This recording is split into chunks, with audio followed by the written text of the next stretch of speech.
रूसी राष्ट्रपति Vladimir Putin Bharat यात्रा पर रहे, इसके बारे में हमने बताया था। उससे संबंधित महत्वपूर्ण जो 16 समझौते हुए हैं दोनों देशों के, और इस जो सम्मेलन है इसकी पृष्ठभूमि के बारे में, क्योंकि ये प्रीलिम्स और मुख्य परीक्षा दोनों के लिए बहुत महत्वपूर्ण है।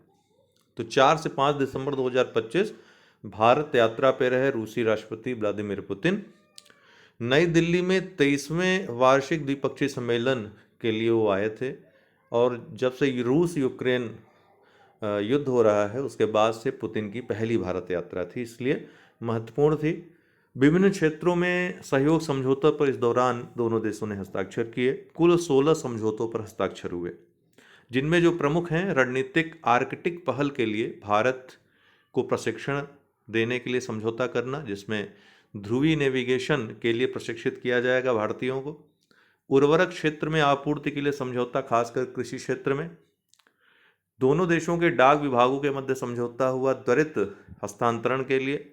रक्षा व वैज्ञानिक अनुसंधान क्षेत्र, परमाणु समझौतों पर हस्ताक्षर हुए। सांस्कृतिक क्षेत्र में विभिन्न समझौते हुए।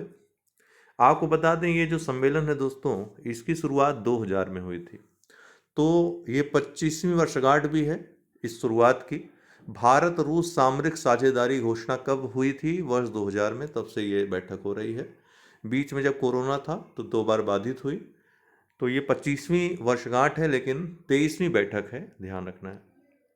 प्रमुख घोषणाएं जो हुई, वर्ष 2030 तक भारत रूस आर्थिक सहयोग रोड मैप की घोषणा हुई, जिसमें लक्ष्य रखा गया है वर्ष 2030 तक दोनों देशों के मध्य जो व्यापारिक साझेदारी है, द्विपक्षीय व्यापार है, उसे 100 बिलियन अमेरिकी डॉलर तक पहुंचाना। इसके अलावा रसिया अंतर्राष्ट्रीय बिग कैट अलायंस में शामिल हो गया है, आईबीसी में शामिल होने वाला रूस 19वां देश बन गया है।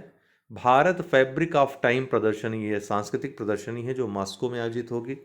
भारत द्वारा रूसी नागरिकों को 30 दिन का निःशुल्क ई पर्यटक वीजा देने की घोषणा की गई है।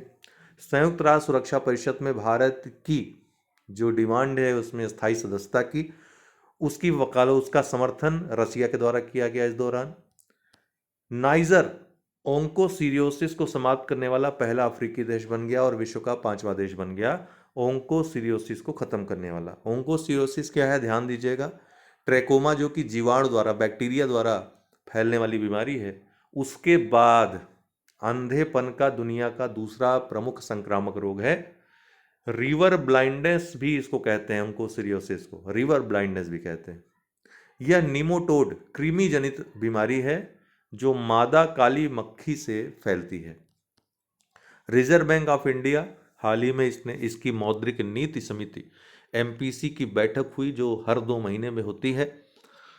इसने रेपो रेट को घटाकर 0.25 या 25 जो अंक हैं वो कमी करते हुए 5.25% कर दी।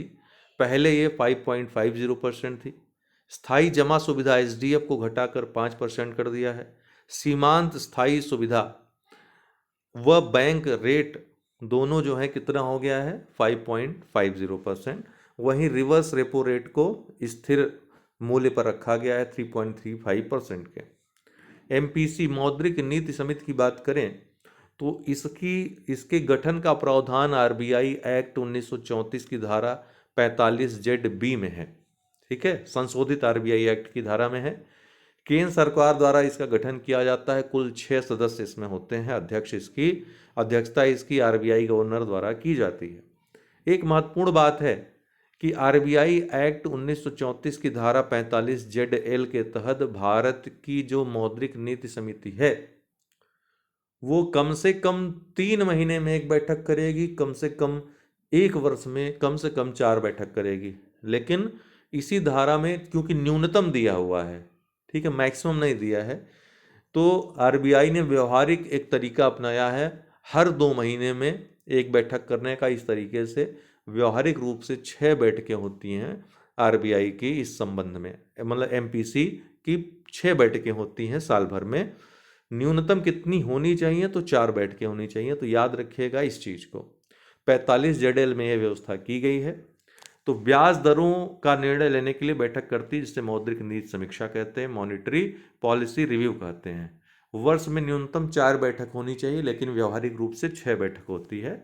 इस बात का ध्यान देना है। आज के लिए इतना ही। बहुत बहुत धन्यवाद।